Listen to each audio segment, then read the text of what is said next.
Bonjour à tous, je vous présente un nouveau projet. Donc c'est un portrait de Alexandre Astier dans le rôle du roi Arthur.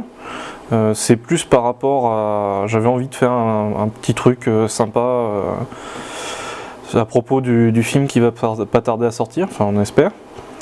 L'objectif là c'était d'essayer de reproduire le visage d'Alexandre Astier avec la petite couronne, ce genre de choses. C'est un bon exercice. C'est pas la version finale parce que j'ai encore eu quelques retouches faites après cette version imprimée. Elle est en train d'être imprimée, donc le fichier sera fourni en dessous de la vidéo. L'objectif c'est surtout que vous puissiez l'imprimer, et là je vais vous faire une sorte de mini tuto pour vous montrer comment je vais le peindre. L'avantage que j'ai, c'est que j'ai l'aérographe. Maintenant vous n'êtes pas obligé d'avoir un aérographe. Le plus important c'est surtout d'avoir une couche primeur. Donc ici on a ce genre de choses. Donc là c'est une bombe de couleur Army Painter, vous pouvez acheter ça, bon là elle est jaune parce que j'avais fait un autre truc avec, mais vous en trouvez des neutres, ça peut être pas mal. L'objectif c'est de faire une première couche qui va tenir assez fine, qui va tenir sur cette impression, et après on va pouvoir s'amuser avec toutes les gammes de couleurs de l'autre côté. Pour faire ça plus proprement, aller dans le détail, mais vraiment faire la première couche c'est important. Je ferai la couleur de peau aussi avec l'aérographe, ça vous pouvez le faire au pinceau, c'est juste que ça sera un poil plus long quoi. Mais le tout c'est vraiment de diluer sa peinture pour avoir la couche la plus fine possible pour garder les détails qu'on va faire en dessous.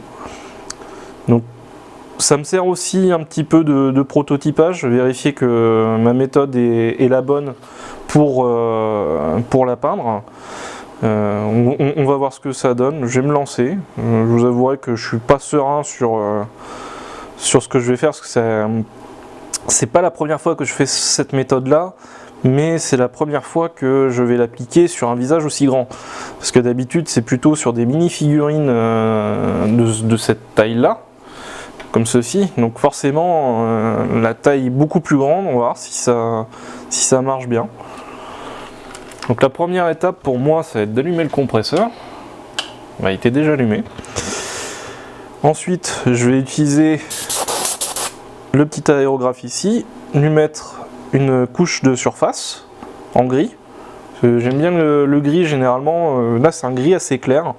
J'ai du noir aussi, mais bon déjà il est mort parce que j'ai des petites particules dedans, donc ça bouche mon aérographe et je l'utilise plus.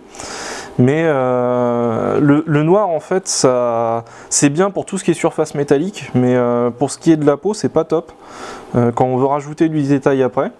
Donc là le gris est pas mal, je vais rester là-dessus.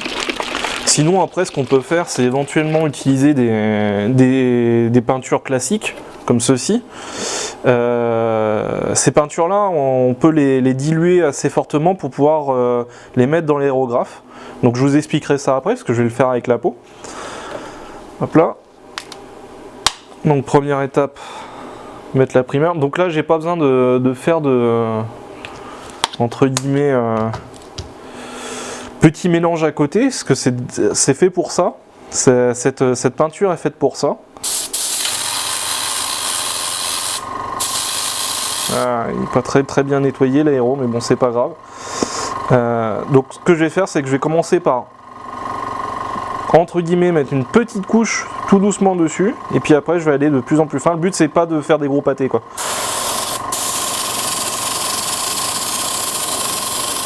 La résine de base est très jolie, on n'est pas obligé spécialement de la peindre hein, ce portrait.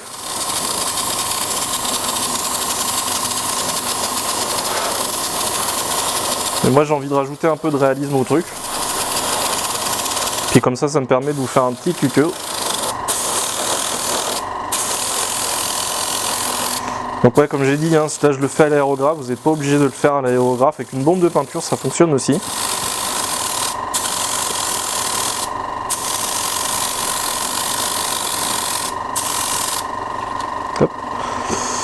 J'essaie de passer un peu partout. Surtout dans les parties qui sont un peu cachées. Je sais pas si ça va bien se voir à la caméra, mais il y a des petits défauts ici. En fait, c'est moi qui ai fait une connerie. C'est-à-dire qu'en sortant l'impression, je l'ai mise assez rapidement dans un bain d'alcool isopropylique, parce que celle-là en fait c'est de la résine Elegoo, mais la version non lavable à l'eau, donc la résine de base. Elle coûte beaucoup moins cher que les résines Anycubic pour la même chose. C'est vraiment pas mal, j'aime beaucoup. Le rendu est top. J'ai eu quelques défauts, mais ça à mon avis c'est de ma faute. C'est moi qui ai mal placé les supports en dessous. Du coup ça m'a fait une espèce de petite variation ici là et ici.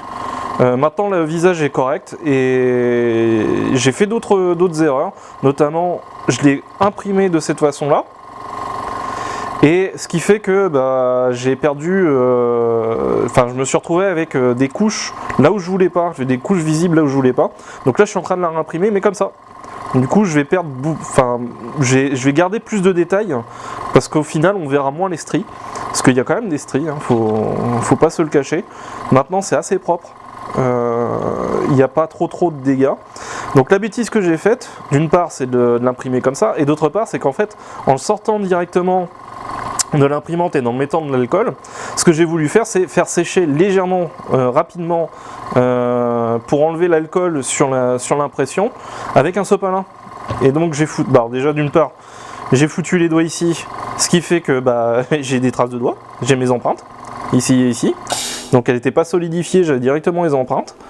Et d'autre part, là le coup de sopalin, ça fait un peu comme s'il avait pris un peu la grêle au niveau de la joue. Voilà, parce que je l'ai pris comme ça avec le sopalin pour pas m'en foutre sur les doigts, même si, ce qui était idiot puisqu'en plus j'avais les gants. Et voilà, ça m'a marqué un peu le truc. Alors ça rajoute un peu de détails, mais c'est comme s'il avait lu Aveyron, le pauvre. C'était pas l'objectif. Donc voilà.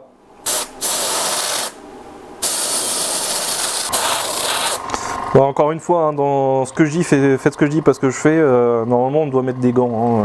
Bon, c'est que de la, c'est que de la peinture, mais bon, c'est. Là, par exemple, là, on voit avec la peinture, on voit de plus en plus les stries. Alors, je sais pas si ça se voit, mais on voit les stries sur le socle. Bon, c'est pas gênant, hein, on s'en fout de ça, mais vu que le socle je l'ai un peu plus détaillé, j'ai fait un espèce d'effet pierre dessus. J'espère que ça se sentira pas trop sur l'autre. D'ailleurs, je crois que j'ai un peu abusé sur la taille. Je l'ai fait plus grand que ça. Bon, de toute façon, je la montrerai dans la vidéo où j'expliquerai les résines. Là, c'est vraiment pour vous expliquer vite fait comment pas de ça rapidement. Autre chose, même si vous avez une bombe, allez-y mollo sur la peinture. Faites des petits sprays pour éviter de faire des pâtés. Ce qui arrive assez souvent, surtout quand on utilise des bombes. On se retrouve avec de la peinture qui va couler, qui va se mettre, une fois séchée, ça fera des bourrelets, des trucs comme ça sera pas très propre. C'est pas terrible. Vaut mieux éviter. Là par exemple, je suis limite à en mettre trop. Voilà. Donc faut vraiment y aller tranquillou. Il n'y a pas d'urgence, il faut pas se presser. De toute façon, c'est un truc de patience. Là, on a terminé la couche de base. Il y a encore quelques traces du rouge en dessous, de la résine, de la couleur de résine. C'est pas bien grave. Ce qu'on veut, nous, là, maintenant, ça va être de préparer la couleur de peau. Alors, ce qu'il faut savoir, c'est que le visage d'une personne est décomposé en plusieurs parties, couleurs entre guillemets. Donc on a la partie générale neutre qui est jaune, la partie chaude qui est rouge et la partie bleue qui correspond plus, donc la partie froide qui correspond plus à tout ce qui est poils, etc. Le rouge c'est tout ce qui est vascularisé, notamment au niveau des joues. Si j'arrive à trouver une image de rêche, je vous la mettrai parce que c'est quand même vachement pratique de les connaître. Pour faire simple, la plupart du temps, les gens divisent en 3 parties, jaune, rouge, bleu.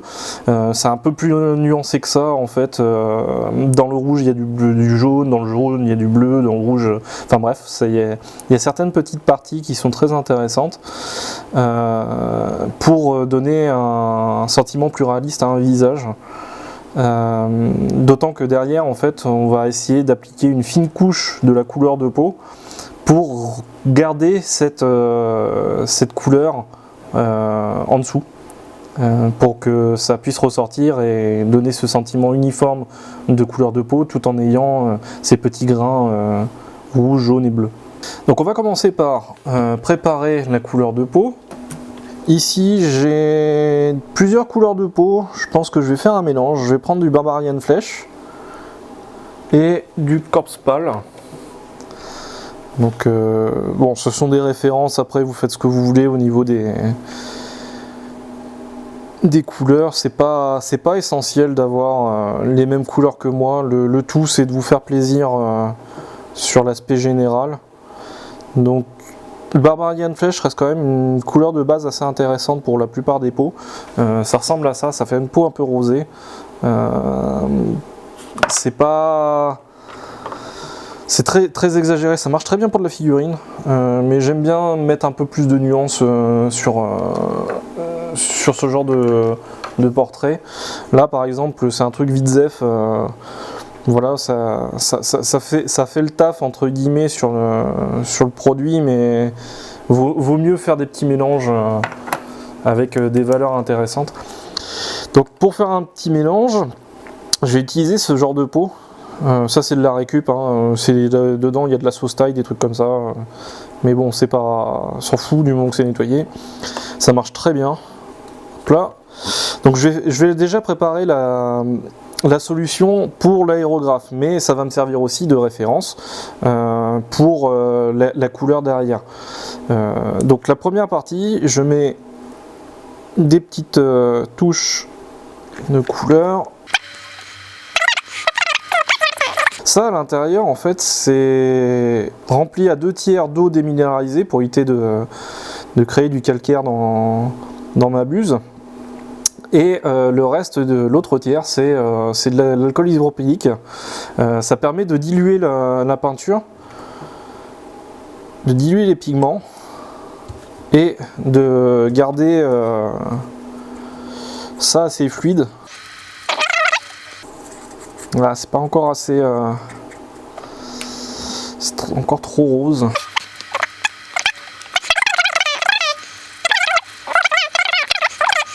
Ok, là la consistance elle est pas mal. Alors quand on fait ce genre de petit mélange pour l'aérographe, il faut essayer d'avoir une consistance un peu laiteuse. C'est pas non plus, c'est pas ouf. Alors c'est bien de dire ça, on se dit ouais laiteuse, qu'est-ce que ça veut dire? Bah, en fait il faut que ça soit liquide tout en ayant cette espèce d'aura de... Hop, quand ça redescend en fait c'est pas fluide quoi. Voilà. Faut que ça soit liquide mais pas fluide.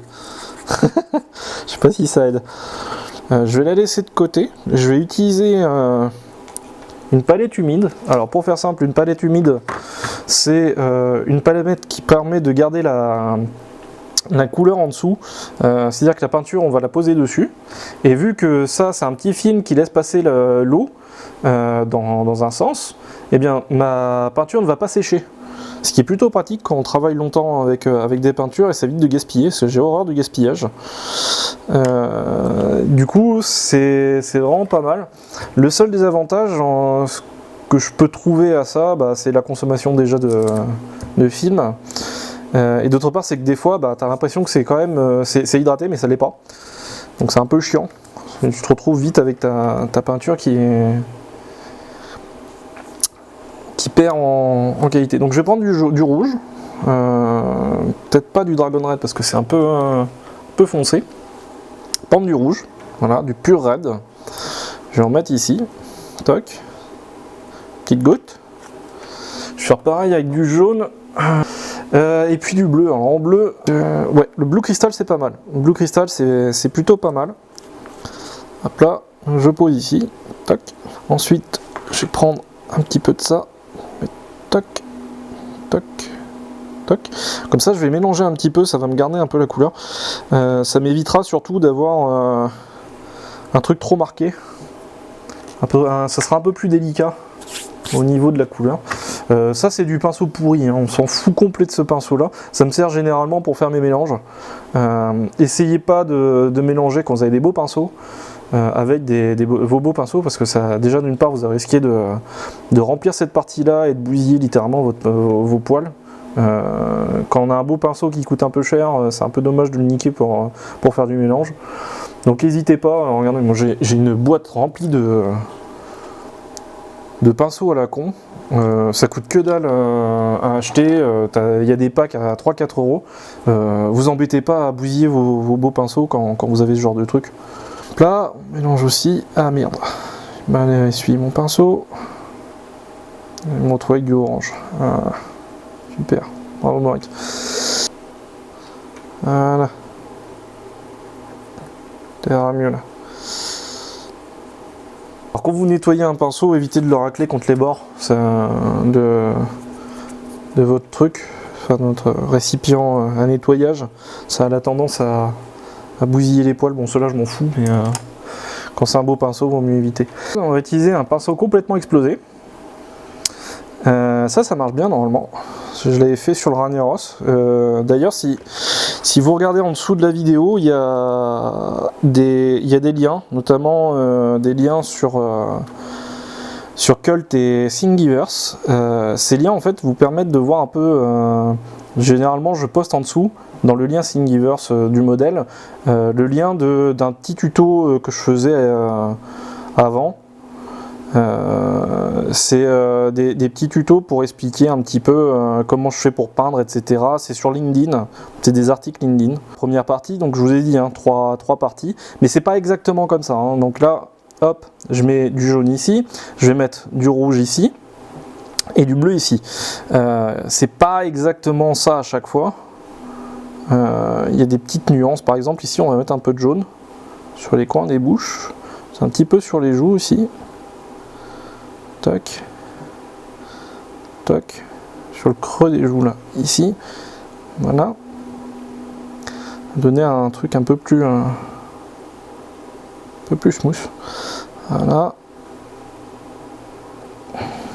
Après le jaune c'est quand même la couleur entre guillemets qui unit le tout, donc n'hésitez pas, c'est pas grave si vous en mettez au mauvais endroit, il y a toujours un petit peu de jaune un peu partout. Par exemple ici normalement ça doit être du bleu et je mets un petit peu de jaune, c'est pas bien grave. Justement ça va créer une liaison pour pas avoir que du blanc en dessous. C'est les... Alors je sais que si j'avais dû le faire vraiment, je pense que c'est ce qui va se passer avec l'autre, c'est que je le ferai à l'aéro parce que ça me fait des petites mouchetures, je préfère que un truc comme ça au pinceau. Mais là je vais vous montrer une méthode pour le faire vous de votre côté si vous n'avez pas d'aéro, c'est quand même plus sympa. Parce que c'est quand même un investissement. Alors il y a des petits aéros qui sont sympas, qui coûtent pas trop cher. Malheureusement,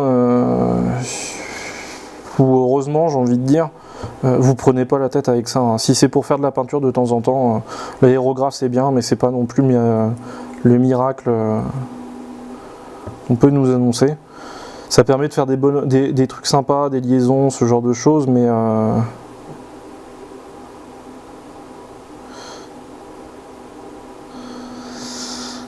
c'est quand même mieux de savoir le faire à la main avant de savoir le faire à l'aéro.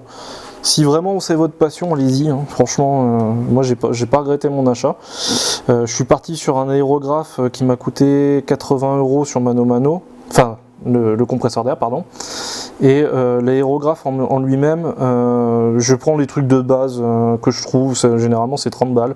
Ça sert à rien de mettre trop cher, surtout parce que au début, quand vous savez pas à quoi ça correspond, etc. Surtout quand vous risquez de bousiller votre buse parce que vous savez pas les utiliser. Moi j'en ai bousillé une, hein, sans faire attention. Je l'ai trop serré quand je l'ai démonté pour le nettoyer, ça m'a cassé la buse. Donc commencez par du bas de gamme, vous embêtez pas plus que ça. C'est très bien le bas de gamme pour ce qu'on a à faire. Après quand vous serez très doué,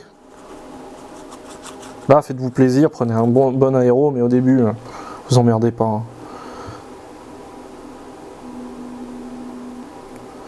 Donc là je viens marier les couleurs. Que le nez, hop, ici, sous l'œil, les joues, parce que je veux absolument avoir certains éléments. Donc voilà, ça donne un peu ça. Alors, comme j'ai dit, hein, ça ressemble pas à grand chose pour le moment, mais ça se ressentira en fait en dessous de la couleur de base qu'on va mettre de la couleur de peau. Donc là, vous voyez un peu le résultat pour le moment. C'est pas encore assez, il faut que je mette un petit peu aussi sur les oreilles. Donc on va rentrer en jaune, hein, dans une première étape.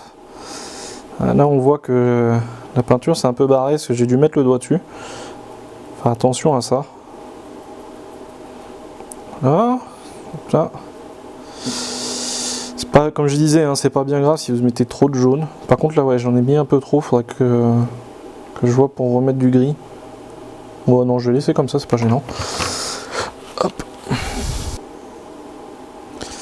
Donc je me suis débrouillé pour que il y ait quand même pas mal la peau qui ressorte, les grains de peau, etc. pour que ça soit plus simple à peindre.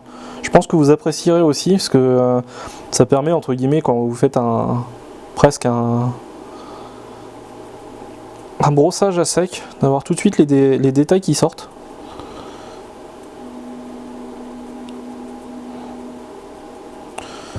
Je voulais absolument faire ça, comme ça c'est plus simple pour vous et pour moi aussi d'ailleurs. Et ça donne une petite touche réaliste d'avoir ces petits effets. Bon, en plus ça accentue avec le sopalin qui a un peu explosé la joue là. Et l'arrière de l'oreille.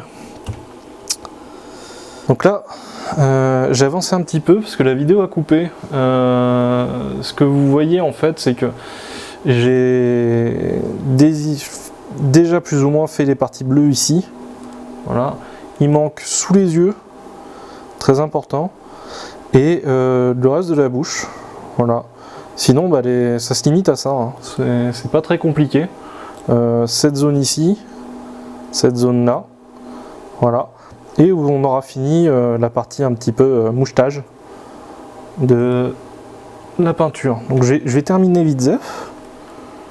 Comme je vous ai expliqué tout à l'heure, la palette humide c'est pas mal, ça garde la peinture. Alors ce que vous savez pas, c'est qu'en fait entre le moment où j'ai peint le rouge et le moment où j'ai peint le bleu, bah, y a 1 heure de différence qui s'est passée et la peinture elle est toujours ok, je peux toujours peindre avec. Ça sert à ça la palette humide.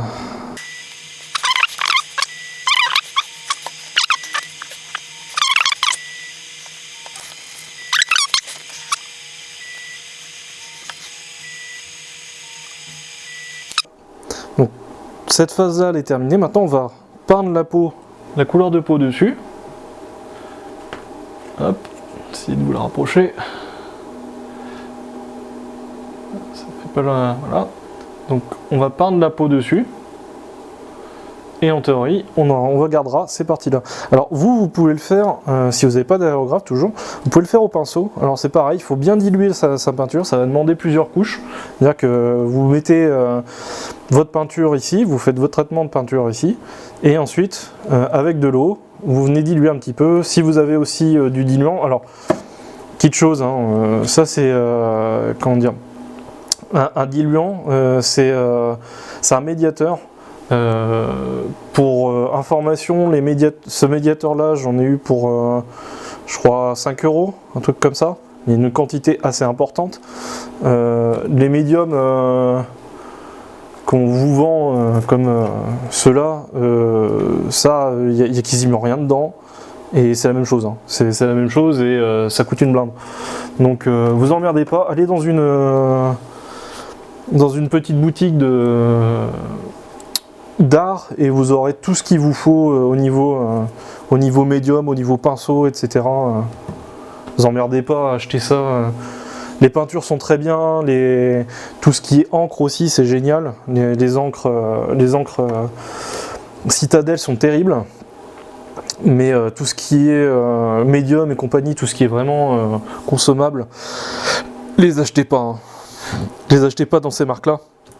Achetez plutôt directement dans un magasin spécialisé, ça vous coûtera moins cher.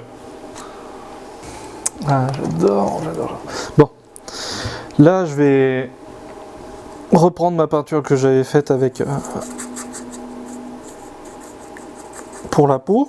Donc là, hop, je vérifie qu'elle va bien.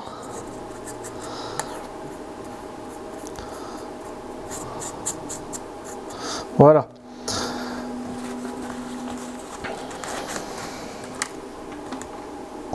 On prend ce petit pot là avec la couleur de peau, on la met dans le godet. Hop. Théorie, j'en ai assez, j'espère que j'en ai assez. Faut toujours en faire un petit peu plus, même si c'est un peu chiant de gâcher, mais au moins on est sûr. Donc là, l'objectif, ça va être de faire une fine couche avec cette couleur. Donc là, je vérifie qu'elle tourne bien, ouais, impeccable, ça marche. Toujours faire un ou deux sprays sur si vous avez un aéro pour vérifier que vous n'avez pas merdé, si c'est pas trop dilué, si c'est pas trop pas assez dilué, etc. Faire 2-3 petits tests comme ça, vérifier, et puis c'est bon. Donc là, hop, on vient mettre la fine couche dessus. Donc vous allez voir, c'est pas flagrant au début, mais au fur et à mesure, on va gagner la couleur de peau. On va passer au-dessus de ce qu'on a fait tout doucement et on va avoir un truc un peu plus réaliste.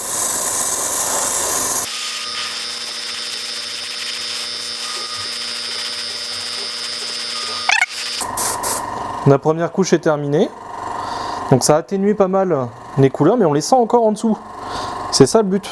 On sent encore la vie qui est en dessous, donc les parties vascularisées, les parties froides, etc. Et la deuxième couche devrait encore harmoniser le truc tout en gardant ces petits détails. Bon là je vais attendre que ça sèche et on fait la suite. Bon, c'est parti pour la deuxième couche. Hop.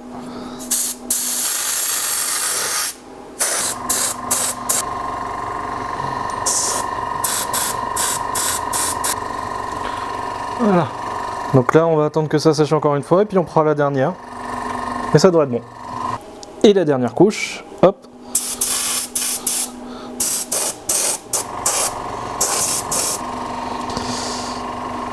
C'est plutôt pas mal. Il y a quelques petits défauts qu'il faudra retoucher, mais globalement, c'est pas mal. Ça garde la couleur en dessous, c'est bien. Là, ça mériterait encore un petit coup. Ah, c'est bien. Je vais continuer au pinceau pour que vous voyez que c'est faisable sans aérographe. Sinon, moi, toutes les parties cheveux, etc., je le ferai au pinceau, enfin l'aérographe.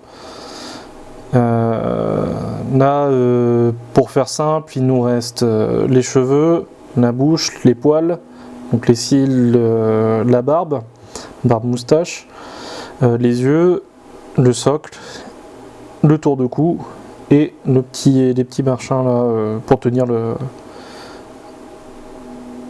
portrait. Pour les cheveux, alors les cheveux d'Alexandre Astier sont assez sombres. Je voudrais pas partir sur du matte black, je voudrais pas avoir du noir pur. Le noir pur c'est vraiment pour des choses bien spécifiques, il faut éviter de faire du pur à chaque fois. Je pense que je vais partir sur éventuellement un Necromancer Cloak. Donc ça va être un peu gris délavé, mais je l'assombrirai après.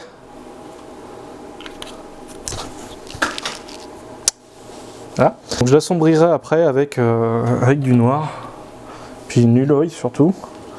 Ce qu'il faut savoir, c'est que sur une impression comme ça, la peinture de grandes zones, de grandes surfaces, surtout avec des petites signures comme ça dans les cheveux, ça va demander beaucoup de peinture. Donc il faut une peinture épaisse qui soit couvrante assez rapidement. Et surtout, qui fasse le taf. Donc le Necromancer Clock, ça marche plutôt bien. On ira comme un bourrin après sur les parties ici, mais on va commencer par délimiter les zones là, avec un pinceau assez fin. Bon, celui-là il commence à rendre l'âme, mais au moins il marche. Voilà, la partie cheveux est faite. Je vais faire de même pour tout ce qui est pilosité faciale. Donc la petite barbe ici, la moustache, les sourcils. Donc on va y aller avec parcimonie. Donc voilà, on commence à avoir un truc un peu plus ressemblant. Enfin j'espère. Hop, on va passer à la suite. On va faire la lèvre. Pour la lèvre, je prends un peu de rouge qui me restait tout à l'heure là. On va le laver. On va le mettre un petit peu. On va le diluer avec la peau que j'avais faite à côté. Là, et on va surligner les lèvres délicatement.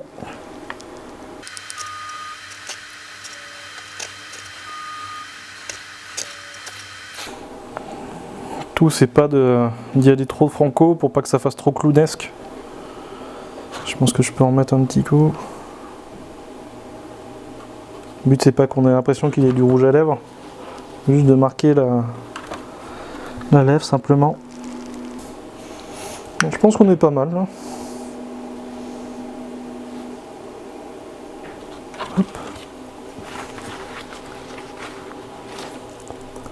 Maintenant on va faire les yeux, et pour les yeux on va prendre du blanc. Là c'est du blanc pur, faut pas se rater. Partie un peu délicate, donc calez-vous bien pendant que vous faites votre peinture. N'en mettez pas trop sur le pinceau, essayez d'avoir la pointe la plus fine possible sur votre pinceau.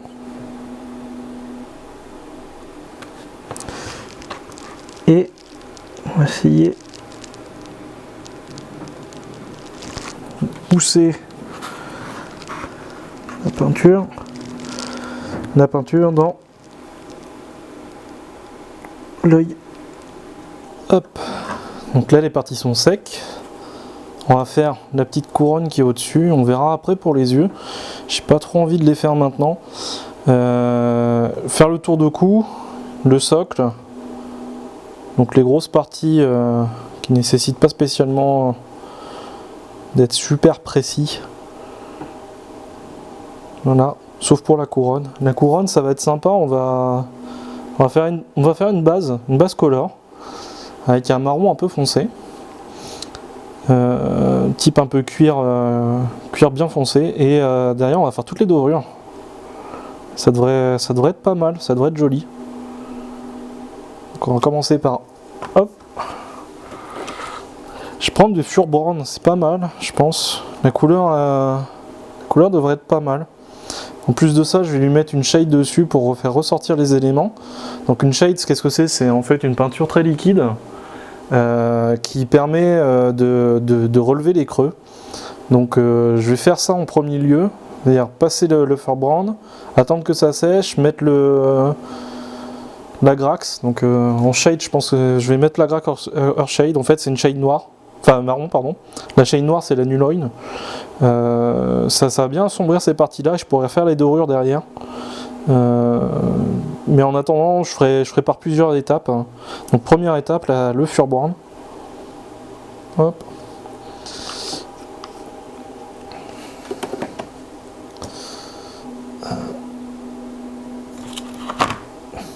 Super, le chat l'a bouffé. faut une pipette. Hop. Mettre une goutte d'eau dessus, histoire de diluer un peu. Voilà. Et on est parti pour la couronne. Et là, ce qui me ruine un peu la sculpture, c'est vraiment le coup de sopalin. Là, ça m'a détruit complètement les côtés. Alors, c'est une bonne leçon, je ferai plus jamais ça. Vraiment, ça m'a. Vous verrez les photos, je les mettrai en même temps. Ça m'a bousillé le visage sur le côté. Vous voyez qu'il a pris la grêle, quoi. Je suis un peu vert, mais bon, pour un test, c'est déjà pas mal. Le rendu est propre. On reconnaît, je pense. Je suis plutôt content. Le tour de cou, il est sombre aussi. Il est aussi sombre que les cheveux, mais je vais pas le faire aussi sombre. Je pense que je vais partir sur un marron plus... Ah, peut-être... Oh. Non. Non. Ouais, je vais partir sur un Werewolf Fur pour le tour de cou. Ça me semble plus sympathique. Ah, il est bien marron en fait. Je vais mélanger peut-être avec un Dungeon Grey. Donc le Dungeon Grey, il est très gris. C'est un gris note très foncé. Les deux ensemble, je pense que ça pourrait être pas mal. Alors ce que je fais, c'est que j'ai acheté plein de pipettes comme ça, c'est vachement pratique. Bon, si le chat les bouffe pas. En fait, ça permet de mettre une petite goutte d'eau. Juste, alors techniquement, il y a déjà de l'eau en dessous puisque c'est une palette humide. Mais le fait de diluer avec juste une petite goutte d'eau sur votre mélange, je trouve que c'est quand même vachement plus sympa niveau matière pour étaler. Quitte à faire plusieurs trucs, mais au moins ça fait des couches fines, ça fait pas des trucs bruts, quoi. Et les petites pipettes comme ça, c'est pratique. On a l'eau propre, l'eau sale. On va chercher dans l'eau propre, on met juste une gouttelette et ça fait le travail. Donc ça, je vous conseille, hein, ça marche bien. Ça fait un marron délavé, c'est pas trop. C'est plutôt sympa. Bon, pour les grosses parties comme ça, je m'embête pas trop. Comme j'ai fait avec les cheveux, alors malheureusement la vidéo est coupée, je vous ai pas montré. Mais j'utilise ce genre de pinceau. Donc c'est un pinceau un peu plus quali. Maintenant la pointe, hein, elle est complètement défoncée, hein, ça tient pas. C'est pas des pinceaux qui sont faits pour tenir la longueur, mais pour faire des grosses surfaces, c'est pas mal. Hop. Hop. Donc là, maintenant que la grosse partie est finie, hop, je vais prendre le petit pinceau et je vais faire tous les petits détails. Alors bien repenser à reboucher, hein. Refaites la pointe, nettoyez-le, refaites la pointe, enfin, essayez. Sur ce genre de truc, c'est un peu compliqué. Hop. Et remettez les capuchons comme ça, c'est bien, ça les protège. Bon, je suis navré, malheureusement j'ai eu des petits soucis avec les caméras, donc j'ai terminé, voilà. Je vais quand même vous expliquer les étapes que j'ai faites, parce que malheureusement j'ai pas pu vous les montrer. Je me souviens plus exactement à quel moment ça a stoppé. Pour faire simple, une fois que j'ai terminé les yeux, enfin la partie des yeux, j'ai fait cette partie ici, là, qui est le tour de cou. Là c'est de l'uniforme grey, c'est ce qui m'a servi à recouvrir toutes ces parties là. Donc première étape, j'ai fait le tour de cou, ensuite j'ai fait avec l'uniforme grey toutes ces parties ici. Voilà, tout ce qui est au niveau du socle, le bouclier et le socle, plus derrière. J'ai surtout, une fois que ça a été terminé, j'ai fait le bandeau ici avec un Furbrand. Le bandeau, j'ai mis un petit coup de Agraxor Shade pour relever un peu les ombres à l'intérieur. C'est un liquide qui va se mettre dans les creux et qui, en séchant, va contraster entre les parties creuses et les parties surélevées de votre impression. Ensuite, sur ces parties-là, j'ai mis du Gold Grady. En fait, j'ai juste passé le pinceau dessus, en caressant tout doucement les parties là. Ça marche très bien, ça fait le job, c'est propre. Et pour finir, j'ai fait les pupilles. Alors les pupilles, tout ce qui est au niveau de l'œil, c'est un peu compliqué. Faut être assez précis, un pinceau fin.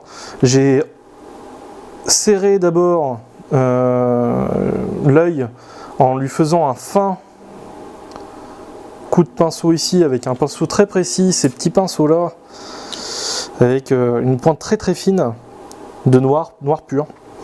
Comme ça m'a permis d'ancrer l'œil dans l'impression, enfin dans la statue.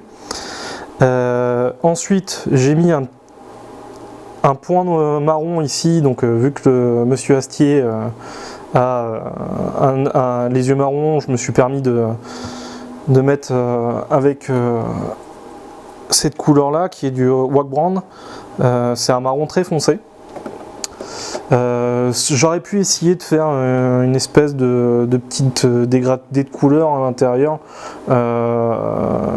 J'ai hésité à le faire. Je me suis dit que c'était pas nécessaire pour une petite présentation. Je pense que déjà à ce niveau-là, si vous arrivez à voir ça, vous serez content, vous aurez un beau rendu. Ensuite, j'ai cerclé le marron, l'œil. Donc ce qu'il faut savoir, c'est que l'œil, c'est pas une... comment dire, c'est un demi-cercle. C'est-à-dire que le demi-cercle démarre de... C'est comme si le cercle était à moitié mangé par la paupière au-dessus. Faites pas juste un rond, quoi. Il faut vraiment que ça soit un demi-cercle, comme ceci. Et ensuite, on vient mettre un point noir à l'intérieur, vraiment un petit point noir pour faire la pupille. Et on peut redessiner autour ce que j'ai fait avec le pinceau fin pour faire le marquage de l'œil autour pour bien marquer entre le blanc et le marron, pour délimiter, quoi. Voilà. Les oreilles, j'ai mis un petit coup de Reclaim Flesh Shade dedans. Donc c'est cette shade là, en fait, c'est ce qui est généralement utilisé pour les peaux, pour marquer les peaux, les creux des peaux. J'ai mis ça dedans pour pouvoir avoir un peu plus cet aspect coloré avec les creux un peu plus marqués. J'ai fait pareil, j'en ai mis un petit peu au niveau de la lèvre, mais j'ai bien effacé pour éviter de me retrouver avec une lèvre trop rosée, qui ressemble trop à du rouge à lèvres. Voilà. Et puis bah là, ici j'ai mis une petite nulle oeil pour le petit symbole de Camelot. Alors je sais pas si on voit bien sur la caméra, peut-être en basculant, non. Bon, bref. Au pire, il y aura la photo. Je pense que je mettrai la photo sur le côté. Pareil, j'ai mis de la nulle oeil sur les cheveux, mais au final, ça n'a pas aussi bien marché que ce que je pensais. Et pour finir, j'ai mis dans les yeux là une petite un petit vernis brillant pour faire l'œil humide, en fait. Ça marche plutôt bien. Le problème, c'est que j'aurais dû commencer par faire un vernis de base, un vernis mat sur la totalité de la figurine, et ensuite mettre le vernis brillant. Bon, enfin bon, ça c'est pas bien grave, je le ferai plus tard. Mais voilà, on a notre portrait du roi Arthur qui est terminé. J'espère que c'est assez ressemblant, j'ai tenté. Je suis plutôt content. Je pense que je peux faire mieux, mais pour un premier portrait, c'est pas mal. On verra. Dites-moi dans les commentaires ce que vous en pensez, si vous trouvez que c'est pas assez réaliste, si on peut faire mieux. Enfin, on peut toujours faire mieux, mais ce que vous en pensez vous de votre côté. Si vous avez des conseils aussi, si vous avez l'habitude d'en faire. Moi personnellement, j'en avais déjà fait un ou deux, mais c'est de l'entraînement H24, quoi. Enfin, faut vraiment en faire plein pour être juste à chaque fois. J'ai un peu galéré au niveau de la forme du visage. J'ai l'impression qu'elle est encore un peu trop fin au niveau des joues. J'espère juste que ça sera bon sur la modif que j'ai faite. On verra ça plus tard. Mais déjà la version que vous aurez, vous, elle sera mieux, hein. Elle sera déjà un peu mieux, il y a pas mal de corrections, donc voilà. J'espère que ça vous a aidé, que Vous pourrez me dire si vous voulez plus de tutos comme ça. Là j'ai fait un tuto pour un visage, mais je peux faire pas mal d'autres trucs, notamment pour les socles, les trucs comme ça, vous expliquer comment agrémenter vos socles, suivant ce que vous avez comme impression. Des fois ça m'arrive de faire des impressions, de faire des modèles. De toute façon, comme je vous l'ai dit tout à l'heure, vous pouvez toujours regarder en dessous de la vidéo. Il y a les liens vers mon compte pour compte Thingiverse et Cults. Vous avez des modèles dessus et par exemple j'ai fait le modèle de Anna dans Overwatch. Moi quand je l'ai peint, j'ai rajouté des petits cailloux, des trucs comme ça, ce genre de choses qu'on trouve, voilà, dans les trucs de modélisme ou de Warhammer. Ça permet de rajouter des détails. Je sais même pas si je l'ai. Ça permet de rajouter des détails, des petits graviers, des trucs comme ça, c'est sympa quoi. Donc ça je peux vous expliquer. Pareil, tout ce qui est aérographe, je pourrais peut-être faire un peu plus si vous le souhaitez. Vous expliquer un peu comment s'entraîner, comment démonter, comment nettoyer, ce genre de choses. Peut-être la palette humide, bon il y a pas mal de gens qui font de la peinture qui ont déjà expliqué, mais bon, moi j'ai ma petite méthode, c'est pas bien compliqué, ça coûte pas cher, je vous expliquerai aussi. Voilà, donc la prochaine vidéo, je pense que ce coup-ci ça sera les résines. Vous expliquer un peu mon retour dessus, vous expliquer aussi, j'ai fait une petite chambre à UV, alors ça coûte que dalle, plutôt que d'acheter un truc déjà tout fait qui coûte une blinde, avoir une chambre à UV faite soi-même, c'est quand même un peu plus sympa. Voilà, si vous avez des questions, n'hésitez pas, abonnez-vous, tout ça, on sait jamais. Voilà, merci beaucoup, à une prochaine, et puis au plaisir de vous refaire des vidéos. Ciao.